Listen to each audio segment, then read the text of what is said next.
आज हम बात करेंगे सर्वेश्वर दयाल सक्सेना की प्रमुख कविता पेड़ का दर्द का। इस कविता को जानने से पहले कवि के बारे में हम थोड़ा जान लें। सर्वेश्वर दयाल सक्सेना हिंदी साहित्य जगत के एक बहुत बड़े हस्ताक्षर कवि हैं। इनकी लेखनी से कोई भी विधा अछूती नहीं रही, चाहे वह कविता हो, गीत हो, नाटक हो या किसी तरह का आलेख हो। जितनी कठोरता से इन्होंने व्यवस्था में व्याप्त बुराई पर आक्रमण किया, उतनी ही सहजता से वे बच्चों के लिए बाल साहित्य की भी रचनाएं की। सर्वेश्वर दयाल सक्सेना का जन्म सन 1927 ईस्वी को उत्तर प्रदेश के बस्ती जिले में हुआ था। उनकी भाषा खड़ी बोली हिंदी है। इनकी प्रमुख रचनाओं की हम बात करें तो उसमें काठ की घंटियाँ, खूंटियों पर टंगे लोग, बांस का पुल, गर्म हवाएं, कुआनो नदी जैसी प्रमुख उनकी कृतियां हैं। सर्वेश्वर दयाल सक्सेना हिंदी जगत के उन साहित्यकारों में से एक हैं जिन्होंने हिंदी की एक नई कविता को सहसों से तरुणाई अवस्था तक संभाला और सींचा। उन्होंने अपने भीतर के अंतर्नाद को अपनी पंक्तियों के माध्यम से प्रकट करते हैं। कुछ धुआं, कुछ लपटें, कुछ कोयले, कुछ राख छोड़ता, चूल्हे में लकड़ी की तरह मैं जल रहा हूँ, मुझे जंगल की याद मत दिलाओ। ये पंक्ति कहीं ना कहीं उनके भीतर के अंतर्नाद को प्रकट करती है। तो ऐसे सर्वेश्वर दयाल सक्सेना थे। आगे हम उनकी कविताओं को पढ़ेंगे और फिर उसके अर्थ को समझेंगे। इस कविता का पहला अनुच्छेद है, कुछ धुआं, कुछ लपटें, कुछ कोयले, कुछ राख छोड़ता, चूल्हे में लकड़ी की तरह मैं जल रहा हूँ, मुझे जंगल की याद मत दिलाओ। इस पंक्ति के माध्यम से कवि ने मनुष्य के खंडित व्यक्तित्व की ओर संकेत किया है। पेड़ जंगल से कटकर अपने अंदर धुआं, आग, कोयला और राख लेकर चूल्हे में जल रहा है और उस जंगल को याद नहीं करना चाहता।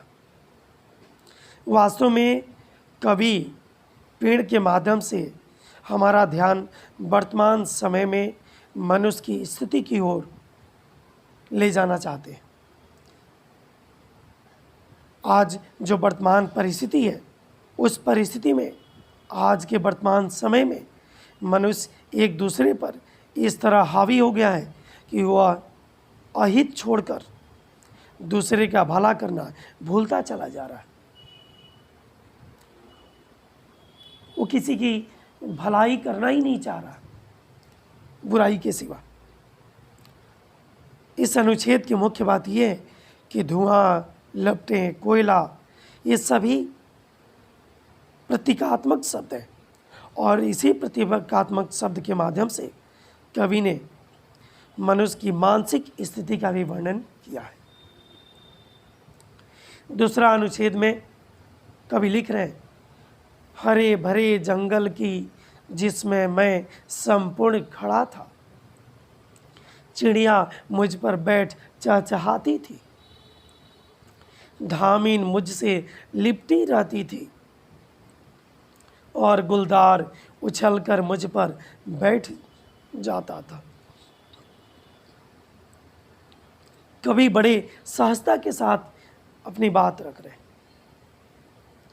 कहीं ना कहीं इस पंक्ति में कवि ने एक सभ्य और सुसंस्कृत समाज का चित्रण जंगल में स्थित पेड़ के माध्यम से करता है। पेड़ अपने सुखद क्षणों को याद करता हुआ नजर आता है। कटने से पहले वह हरे भरे जंगल में बिताए अपने सुखद क्षण को याद करता है, जहाँ विपरीत स्वभाव के जीव जंतु एक साथ मिलकर रहा करते थे। पेड़ का यह सुखद अनुभव केवल पेड़ का ही अनुभव नहीं है, बल्कि यह कवि का भी अनुभव है, जो एक आदर्श समाज में आ रहे बदलाव को अनुभव कर रहा है। किस तरह से हमारा समाज बदल गया। एक समय ऐसा भी था जब हम लोग अलग अलग तरह के लोग एक साथ मिल के रहते थे, लेकिन आज हम सभी आपस में ही अलग हो गए। हम एक दूसरे को देखना नहीं चाहते। कवि ने विशेष रूप से ये दिखाने की कोशिश किया है कि विपरीत स्वभाव वाले पशुओं के माध्यम से समाज व्यवस्था के ग्राफ को दर्शाया गया है। किस तरह से समाज विखंडित होता चला जा रहा है। तीसरे अनुच्छेद में कवि बता रहे हैं, जंगल की याद अब उन कुल्हाड़ियों की याद रह गई है जो मुझ पर चली थी, उन आहारों की जिन्होंने मेरे टुकड़े टुकड़े किए थे, मेरी संपूर्णता मुझसे छीन ली थी। कवि मनुष्य के खंडित होते हुए व्यक्तित्व की ओर इशारा करते हैं। कवि जंगल की याद को कुल्हाड़ियों की याद में तब्दील होता देख रहे हैं। कुल्हाड़ियाँ जब चलती है, बड़े से बड़ा पेड़ धराशायी हो जाता है। अर्थात समाज और मनुष्य जब आपसी दुश्मनी का शिकार हो जाता है, तब वह चाहे कितना दृढ़ क्यों न हो, वो भरभरा कर ढह जाता है, नष्ट हो जाता है, विखंडित हो जाता है। चलती हुई कुल्हाड़ियों और आरों ने पेड़ की संपूर्णता खंडित कर दी। यानी कवि संकेत दे रहे हैं कि मनुष्य अपने खंडित व्यक्तित्व को ढोता हुआ इस समाज का प्रतिनिधित्व करता दिखता है, जो एक बीमार समाज को जबरन जोर जबरदस्ती जिलाए रखने की एक व्यर्थ कोशिश सी जान पड़ती है। इस पंक्ति, इस अनुच्छेद का मुख्य बात यह है, कुल्हाड़ियों और आहारों के माध्यम से कवि ने उन कारकों की ओर संकेत किया है जो मनुष्य के व्यक्तित्व को खंडित करने में बहुत बड़ी भूमिका निभाते हैं। चौथा अनुच्छेद में लिख रहे कवि, चूल्हे में लकड़ी की तरह अब मैं जल रहा हूँ, बिना यह जाने कि जो हांडी चढ़ी है उनकी खुदबुद झूठी है, या उससे किसी का पेट भरेगा, आत्मा तृप्त होगी। इस अंश में कवि ने समाज के उस वर्ग का चित्रण किया है जो रोटी की लड़ाई लड़ रहा है और पेड़ की उनके प्रति सहानुभूति को दर्शाया है। कवि ने समाज के उस यथार्थ की ओर संकेत करते हैं जिसके पास से समाज आज भी मुक्त नहीं हो पाया है। आज भी हम उसी समाज के गुलाम हैं। आज भी समाज में एक ऐसा वर्ग है जो चूल्हे पर हंडिया तो चढ़ाता है, पर उसमें पकाने के लिए अन्न नहीं होता। पेड़ लकड़ी के रूप में जलते हुए समाज के इस यथार्थ का अनुभव करता है और इस अभाव का उस वर्ग पर पड़ने वाले प्रभाव को भी दर्शाता है।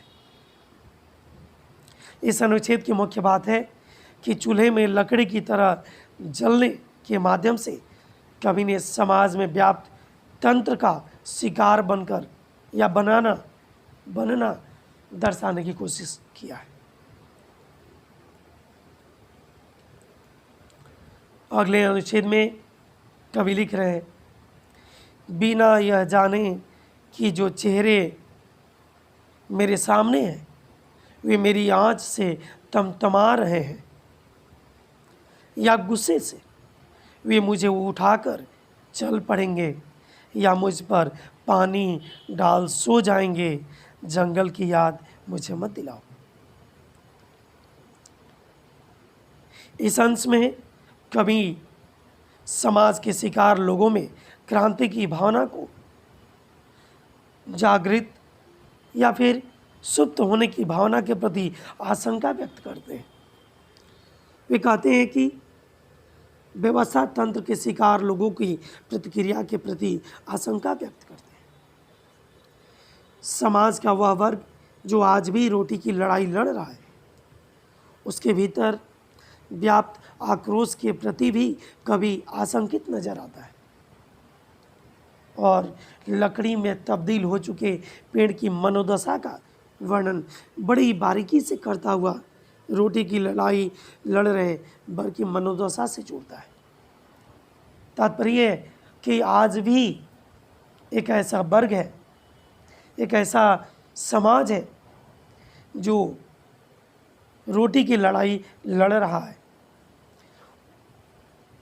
उसकी मनोदशा क्या होती है, कवि ने इस पेड़ के माध्यम से दर्शाने की कोशिश किया है। अंतिम अनुच्छेद है, कवि लिख रहे हैं, एक एक चिंगारी झड़ती पत्तियां हैं जिनसे अब भी मैं चूम लेना चाहता हूँ इस धरती को जिसमें मेरी जड़ें थी। इस अंश में व्यवस्था तंत्र के शिकार लोग जो अपनी जड़ों से कटे जा रहे हैं, उन लोगों का अपनी जड़ों की ओर लौटने का चित्रण करते हैं कवि।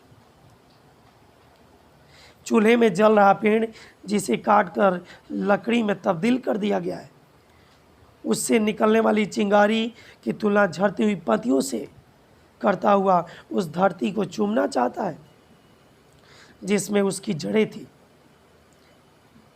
कहने का तात्पर्य है कि जो मनुष्य व्यवस्था तंत्र के शिकार हो अपनी जड़ों से कट चुके थे, उनका अपनी जड़ों की ओर पुनरागमन का चित्रण इन पंक्तियों में कवि ने किया है। ये कविता समाप्त हुई।